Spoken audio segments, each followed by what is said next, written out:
Hello world, welcome to WFHR's Rapid Support, proudly brought to you by Crockett Septic for this September 24th, 2025. I have your host James here. Hope you all are having a great day out there. It's about to get a lot better because we are bringing in our good friends from the ODC. We've got Ann Lee Peck with us. Ann, always good to see you. Good to see you. And Ashley Nickel with us. Ashley, thanks for being here. Thank you. Appreciate you. Thanks for being here. We appreciate you guys being here and certainly where we get to start our topics. And by now, you know I love October. I love Halloween. We get to start with Haunted House. And something that Seth and I were talking about on our morning show and just kind of the conversation continued afterwards where you hope for things and you guys come up with this idea and you're going to bring it to the audience, to the community here and everything. And then all of a sudden it happens. And the response that you guys have gotten from this, it has just risen up and up in the last couple of years that you've done it. I just before we get into some of the things about it, how great is it in that building when this comes up and you guys are talking about this haunted house and the way the community has responded to it? Yeah, well, it's amazing because we've been working on it basically since we ended last year. And so really trying to keep it fresh and change up the theme a bit. But yeah, we are just so thankful for the community that comes out every year. And then this year we actually had a great response from some businesses to offer some volunteer help as well. So over the last couple of years, there's been kind of a small core group that put it together, and it's a daunting task. And so we are really are fortunate to have a lot of our community members and business partners helping us this year. So we're really grateful for that. Part of what I think is made this popular is one, and certainly noteworthy, how exciting and fun it is. And the fact that some of the things you just said there, looking to make it better and improvements and, just people just genuinely enjoying a good haunted house and the great work that everybody does with that. But something also about this, and you mentioned it right there, about volunteers and people donating items. And not every haunted house can you go through and have that feel. There is plenty of local great haunted houses and everything.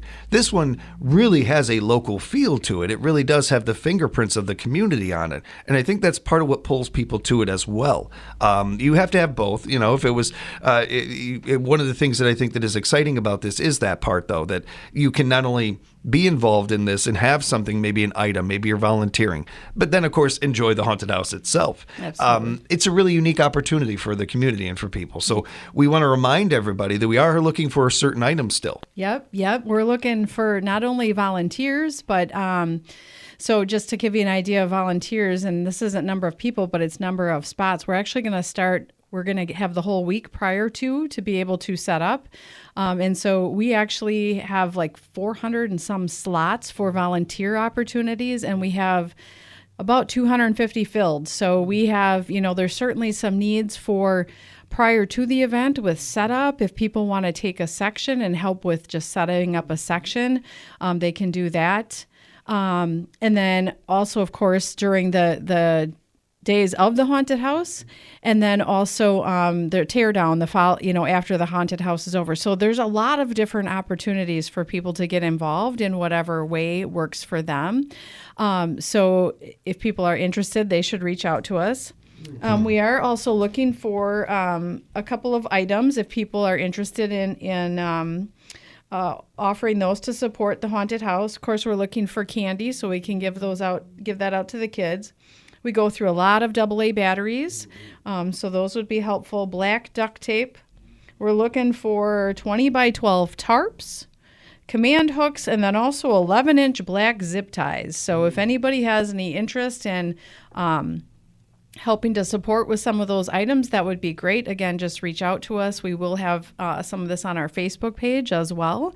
So there's lots of ways to get involved and to help support. And then, of course, we're hoping the community is going to come out and go through the haunted house. I appreciate the details and the look behind the curtain with that a little bit, because I think not only does that bring people's attention and bring them to want to volunteer and help, but the descriptions you give and everything. We've got a community filled with people that love to work with their hands.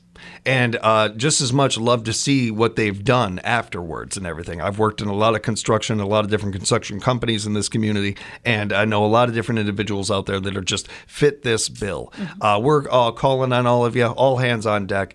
Not only will you be able to help out one of our great local nonprofits that does such great impact in this community, but you're a part of something that's really fun. Not everybody gets to work on a haunted house. Not everybody gets to see how the sausage is made, kind of, and all that. Right. I think there's something very exciting and fun about that. Just you talking about it got me all intrigued and everything. I know I am mentioning this to my father, who is retired and loves to work with his hands. I don't think he's ever worked on a haunted house. You might have Jim Maloff come by there, because he's one of those guys that just loves a new challenge or something new to work on and everything, especially at his age. Yeah. And to all of you out there that are, whether you're retired or you just got a couple hours free here and there, keep that in mind as well. The ODC wants to work with you on your schedule to be able to make this fit for everybody. Yeah, and what I will say is so many companies are going to VTO, volunteer time off. And so we really have gotten several businesses that have offered employees to come during their workday to get paid as a volunteer time off opportunity. So if you work for a company that offers that and you're interested, again, please reach out or connect with your company and see if it would be an opportunity. That's a really strong point, Ann. That's a really good point. The other thing I would mention is I don't consider myself to be creative, but the team that's working on this is very creative. And what I've told them is, you give me the supplies, you give me the vision.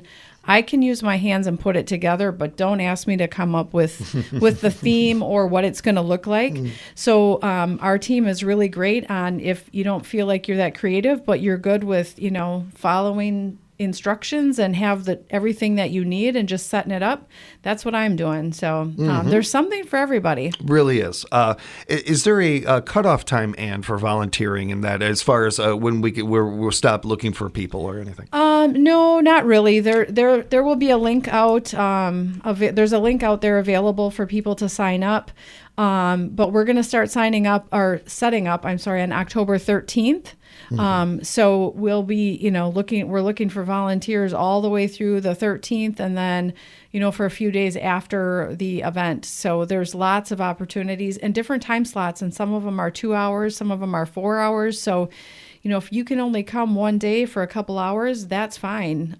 So there's lots of opportunities to get involved in lots of different ways. The ODC's Haunted House is coming up October 17th and 18th, 6 to 9:30 at that Friday and Saturday. It is going to be a hauntingly good time. We want you to be a part of it. And certainly, again, reach out to Ann and the team if you can volunteer or you have any of those items she was looking for. We will be bringing this on our morning show and promoting both those things along with the event itself, and try to get you guys a lot more volunteers. Yeah, that'd be great. And I just want to also mention a reminder that it's a free event to the community as well.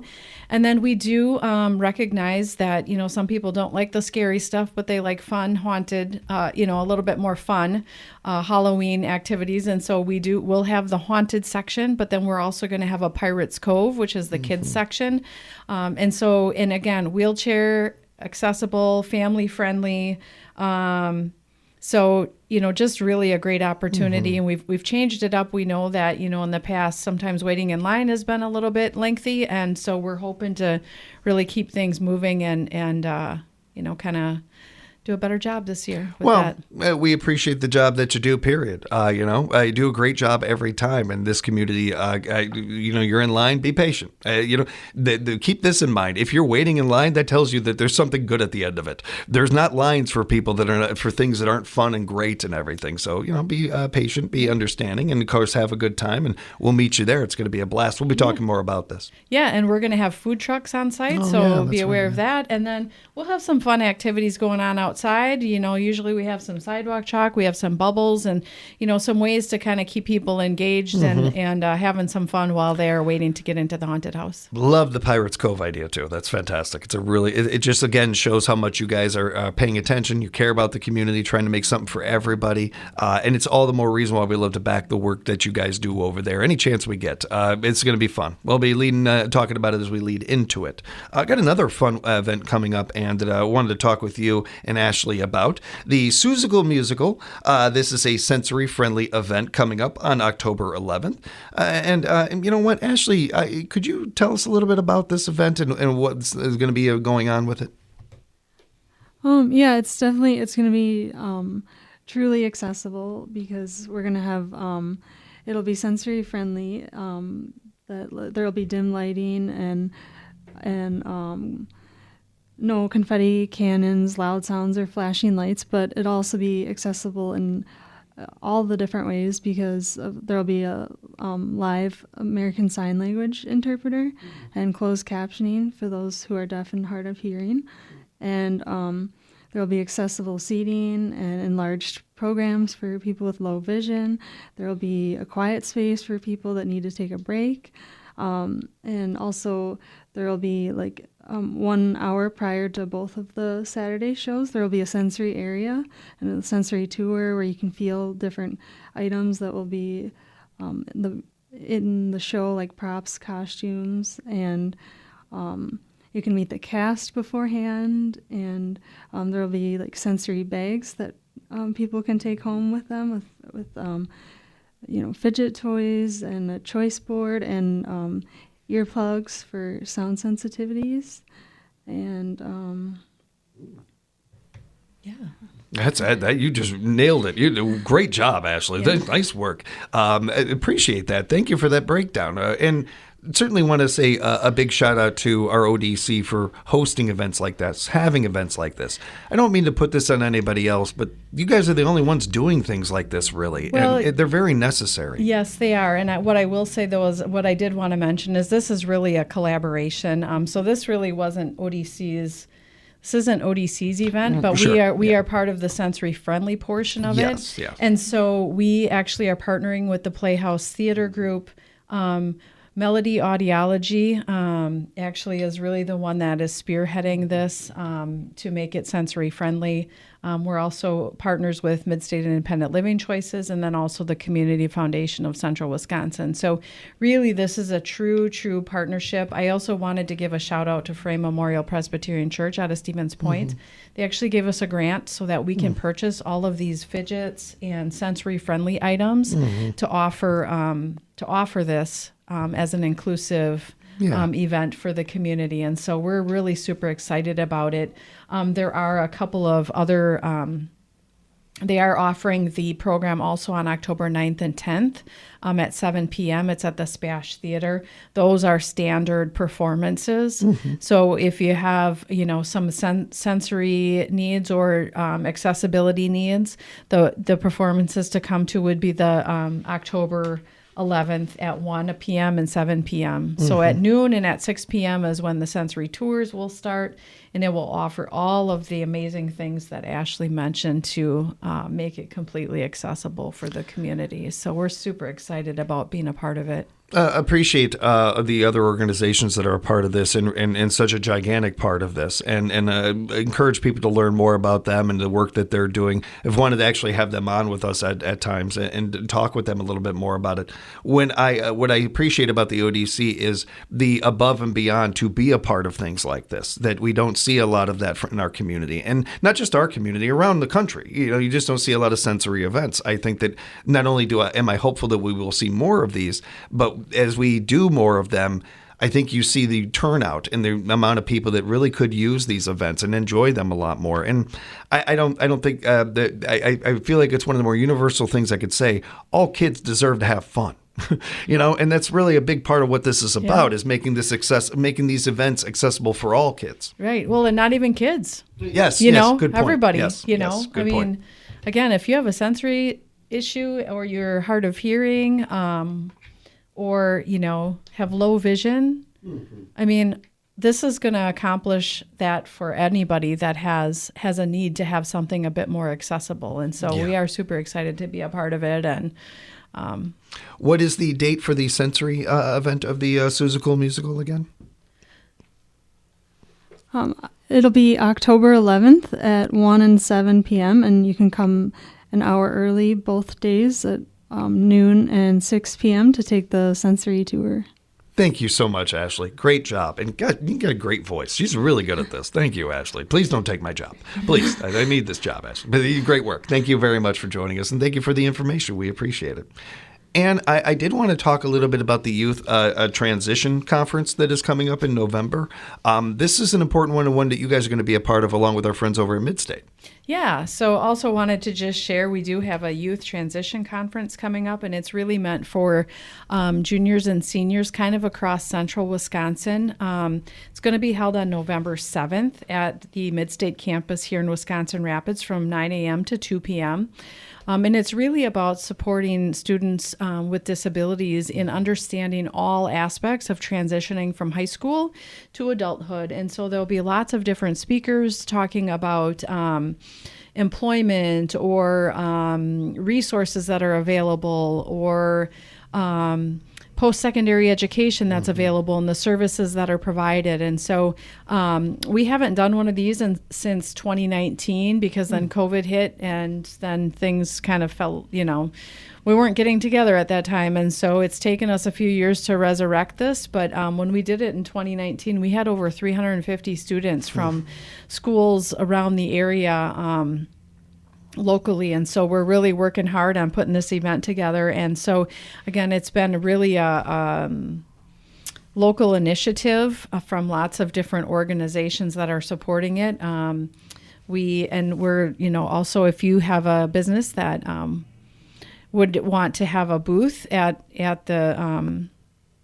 our youth transition conference, where we have a link out there if people are interested, if they would have services that they might want to be able to share with students with disabilities. And we're really looking forward to it. We're going to have a great keynote speaker. And so he does a magic show. So I think it's going to be great. And then also we have lots of breakout sessions. So Ashley's going to do a session on how to tell your story and tell it, in a positive manner, and how do you share your story about yourself. So wonderful. Yeah, so it's going to be real exciting, and we're looking forward to getting that off the ground again this year. So bringing an event like this back is welcome, and certainly very cool to see, encouraging to see. Was it something that you as a staff kind of saw an opening and wanted to bring back, or something you were hearing from the community, or just a little bit of a combination of that? So I would say, we have a staff member that her whole role is around transition services for students, and so she really was passionate about bringing this event back to life, and so she really worked with Midstate, who was willing to partner with us. Again, it's a great opportunity. The fee for students to attend is $5 because other organizations have stepped up and are willing to pay for, kind of all of the fees. We got a great sponsor from Anthem Blue Cross Blue Shield, who is really covering the majority of the costs associated with the event. So we're really fortunate to be able to have this locally and have it really accessible and cost effective for people to attend. So and a big thank you to them for that. That goes a long way, especially when it comes to the people that are going to be attending this and everything. That's very impressive, very helpful. When it comes to why I asked what I did before is you all over at the ODC are so good at seeing gray areas and things that aren't being worked on or needed, or and that. And when it comes to something like this, as soon as you described it, I was like, oh, there's something that could definitely be used. We do this a lot in the acting community. Actually, an old friend of mine, we created a class for people when they graduated from Second City, and where do you go after that? How do you find an agent? What kind of monologues do you do? All these different things. There's no playbook for any of that, and Correct. we thought it was kind of crazy. And this is a very similar story to me, where it is a little bit of, hey, you learn to fly, now go fly. Right. and that's great for many individuals, but I think that many, and not just the clients at ODC, but many individuals out there would be benefited by something like this, and really appreciate something like this in the community that gives these kids an opportunity to really not just get on their feet, but to succeed. Absolutely. Absolutely. There's one other part of this too, among the many great things that you bring up that is brought up from the website I'm pulling from, and again, that website you can bookmark right now, odcinc.com, and the role models part of this, and the how impactful that can be, the mentorship and some of that and everything that is able to be given to younger people and those that. You and I, specifically you and the team over there, you guys are incredible. You're great at what you do, and so appreciative. But when you have somebody, individuals like Ashley or others that are really able to speak to things that we just don't know, we can't understand, we can't know better than they do. Right. That goes so much farther than we can put into words. Yep, absolutely. And we know this from our own lives of talking to people that know what it's like to relate to us because they've been through something similar or what have you. That is even if that was the only part of this event, I'd be talking just as highly of it because that's a key part of this, I think, and a beautiful part of it. Yeah, and that really is like many of the speakers that we have are folks with disabilities, and you're right. Like we've learned over the years that who better to learn from than our peers. That like you said, you and I.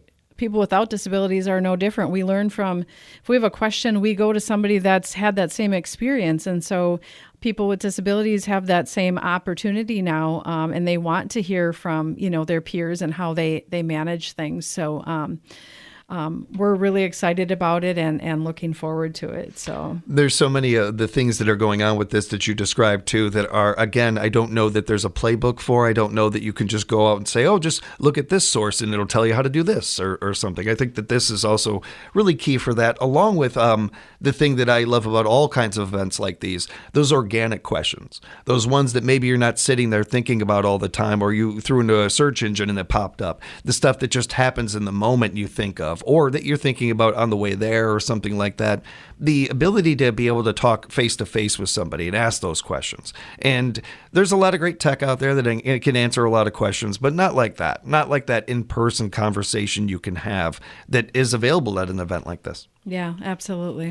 If people would like to be a part of it, can they still be a part of it? Yes, what they can do is go to our ODC Facebook page, and under our events, we do have the Youth Transition Conference listed there as well. So check it out for more information. And the dates of this great event. Yeah, that is coming up on November 7th from 9 a.m. to 2 p.m. at the Mid-State campus here in Wisconsin Rapids. We'll be talking about it, making sure that everybody knows, and we'll be getting a good turnout for that one as well. And if you wouldn't mind, just one more time, since we got a minute here, I would love to go run through those items we're looking for the haunted house one more time. Yeah. Just to remind everybody one more time, really bring it home. Sure, sounds great. So we could use some candy, AA batteries, black duct tape, 12 by 20 tarps, command hooks, and 11-inch black zip ties. Thank you, Ann. I appreciate that. And again, we'll be talking about all of these events on our morning shows and other shows, promoting, talking about it, making sure that you get a good turnout, we get a good turnout, and we can have some fun with this one. Cannot wait for that haunted house. It's going to be great. It's going to be so much fun. Ashley, Ann, thank you so much for joining us today. A lot of fun. Of course. Thank you so much. And thank you, everybody. Oh, and did I cut you off, Ashley? I'm sorry. I think I did that twice to you today. But thank you for joining us. It's okay. I was just going to say thank you. Yeah, I appreciate you. And appreciate all of you joining us for another edition of WFHR's Rapids Report.